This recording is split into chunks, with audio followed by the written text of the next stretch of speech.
Cool cartoon. जंगल के तमाम जानवर बहुत ही परेशान और डरे हुए थे। उधर शेर राजा भी अपनी सी तमाम कोशिश कर चुके थे मगर नाकाम रहे।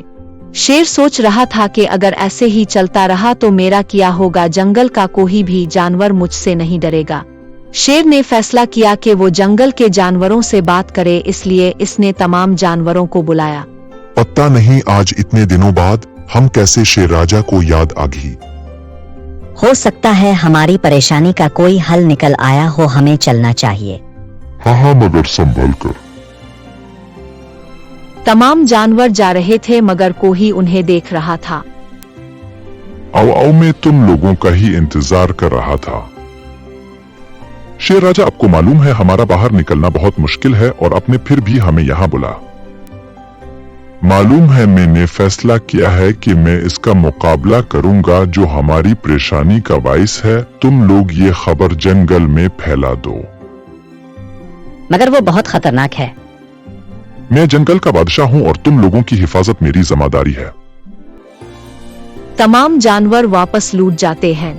हुआ कुछ यूं था कि जंगल में एक और शेर आ गया था और वो बहुत बुरे तरीके से जानवरों का शिकार कर रहा था। दिन को वो बाहर ना निकलता और रात होते ही जानवरों पर हमला कर देता और गार में वापस चला जाता। अरे तुम्हें क्या लगता है शेर राजा इसका मुकाबला कर पाएंगे?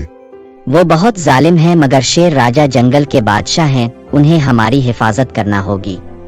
अरे थोड़ी देर की तो बात है, अभी पता चल जाएगा। वैसे भी शेर राजा आज इसका ठिकाना ढूंढ रही है।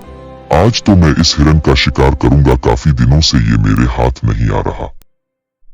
दूसरी तरफ शेर राजा भी इसका इंतजार कर रहा था कि कब वो बाहर निकले और वो इसका शिकार करे। जैसे ही दूसरा शेर हिरन की तरफ बढ़ा, शेर राजा ने इस पर हमला कर दिया। मगर ये किया, शेर पहले वार में ही नीचे गिर गया और इसकी खाल उतर गई और वो एक भेड़िया निकला।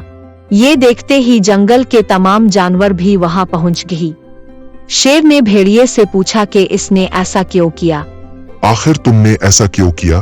एक दिन मैं जंगल में घूम रहा था कि मुझे सर्कस वाले शेर की खाल मिल गई और सोचा कि क्यों ना जानवरों को डराकर उनका शिकार किया जाए और बगैर मेहनत किए ही शिकार कर लूं। क्योंकि तुमने हमारे जंगल के कानून तोड़े और मासूम जानवरों को अपने मकसद और लालच के लिए इस्तेमाल किया, इसलिए तुम्हें इस जंगल से निकाला जाता है और अगर तुम दोबारा यहाँ नजर आई तो मैं खुद तुम्हारा शिकार करवाऊंगा। यूं भेड़िए को इसके किए की सजा मिल जाती है और तमाम जानवर शेर खान का शुक्रिया अदा करते हुए घरों को चले जाते हैं। उधर शेर बादशाह भी बहुत खुश होता है कि इसने जानवरों के जान बचाकर उनका एतमाद दोबारा हासिल कर लिया है। Please like, share and subscribe Cool Cartoon.